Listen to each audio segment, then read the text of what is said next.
Wangari Maathai's journey began in the lush hills of Nyeri, a small town nestled in the central highlands of Kenya. She was born in 1940, in a land where the soil was rich, the air crisp, and the sun set over mountains that seemed to touch the heavens. As a young girl, she witnessed the beauty of nature firsthand. The tall trees, flowing rivers, and fertile soil were a part of her life, weaving a bond with the earth that would grow stronger with time. Her people, the Kikuyu, had always lived in harmony with nature, but Wangari soon learned that this bond was fragile. As a child, Wangari was curious and eager to learn. She was blessed with a sharp mind and a thirst for knowledge that set her apart. At a time when many girls were expected to stay at home, Wangari defied expectations and pursued an education. Her hard work and dedication opened doors for her, and in 1960, she became one of the first women in Kenya to earn a scholarship to study in the United States. She traveled to the University of Pittsburgh, where she pursued a degree in biology. It was in the United States that Wangari encountered the complex relationship between humans and the environment. While in Pittsburgh, she saw how pollution was choking the life out of cities and how nature was being replaced by concrete.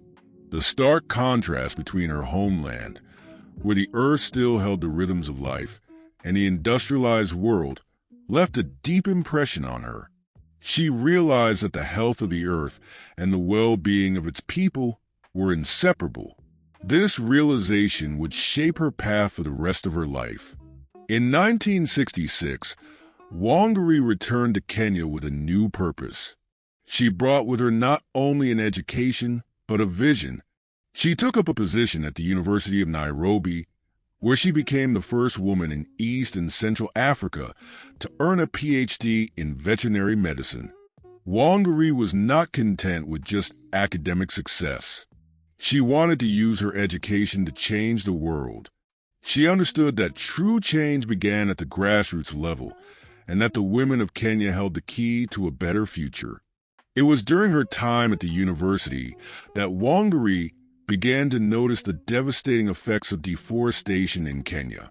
The once lush forests were disappearing, and with them, the livelihoods of the people. The rivers were drying up, and the soil, once fertile, was becoming barren. Wangari knew that the destruction of nature would lead to the destruction of communities. She couldn't stand by and watch as her homeland was ravaged by greed and carelessness. In 1977, Wangari took a bold step and founded the Green Belt Movement, an organization that would go on to become one of the most influential environmental movements in Africa. The Green Belt Movement's mission was simple yet powerful: to empower women by encouraging them to plant trees.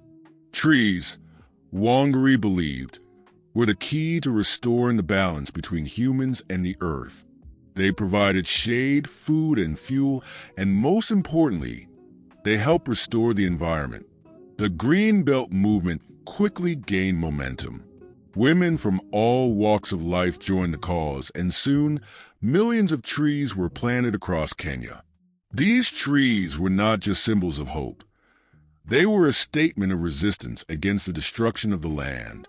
Each tree planted was an act of defiance, a way for ordinary people to reclaim their power and their connection to the earth. As the movement grew, so did Wangari's influence. She became a voice for the voiceless, speaking out against government corruption, environmental degradation, and human rights abuses. She faced intense opposition from powerful figures, but Wangari was never deterred.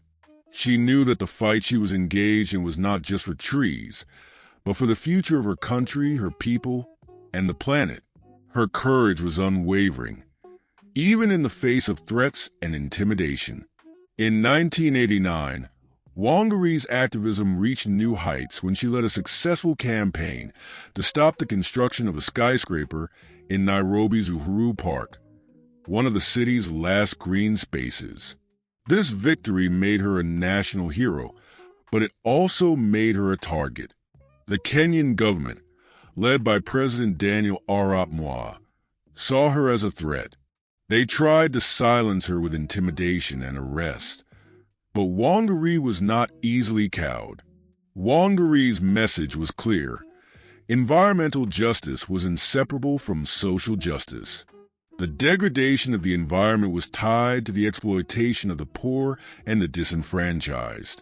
She believed that true freedom could only be achieved when people were free to live in harmony with nature. Her philosophy was rooted in the idea that each individual had the power to make a difference, no matter how small the action might seem.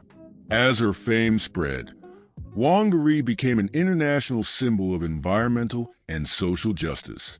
In 2004, her work was recognized with the Nobel Peace Prize, making her the first African woman to receive the prestigious award.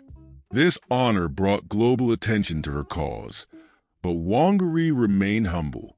She dedicated the award to the women of Africa, whose strength and resilience had made the Green Belt movement a success. Her Nobel Prize speech was a powerful call to action. She spoke about the importance of protecting the environment for future generations and emphasized the role of women in this struggle.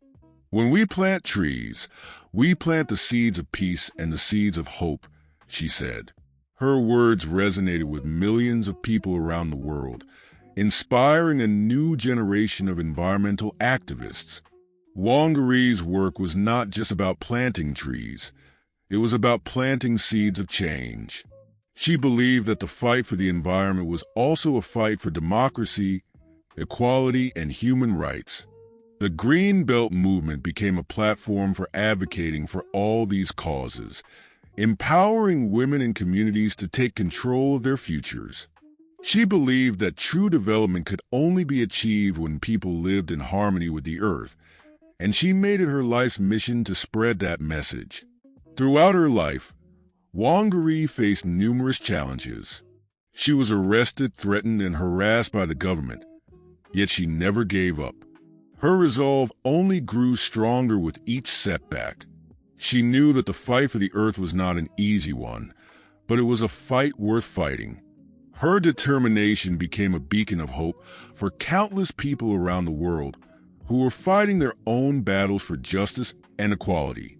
In 2011, after a lifetime of tireless activism, Wangari Maathai passed away at the age of 71. Her death was mourned by millions of people across the world, but her legacy lives on. The Green Belt movement continues to thrive, and her vision of a world where people live in harmony with nature remains as relevant as ever. Wangari Maathai's story is one of resilience, courage, and hope. She showed the world that a single person, no matter how small or humble, could make a difference. Her life is a testament to the power of determination and the importance of standing up for what is right. Wangari taught us that true peace comes not from silence, but from action. In the years following her death, Wangari's impact continues to grow. Her story is told in schools, universities, and communities around the world. She is remembered not just for her environmental work, but for her commitment to justice, equality, and the empowerment of women. Her life serves as a reminder that the fight for a better world is never easy, but it is always worth it. Her legacy lives on in the millions of trees that continue to grow across Kenya and beyond. The Green Belt movement has planted over 51 million trees, and its message of environmental stewardship and social justice resonates with people everywhere.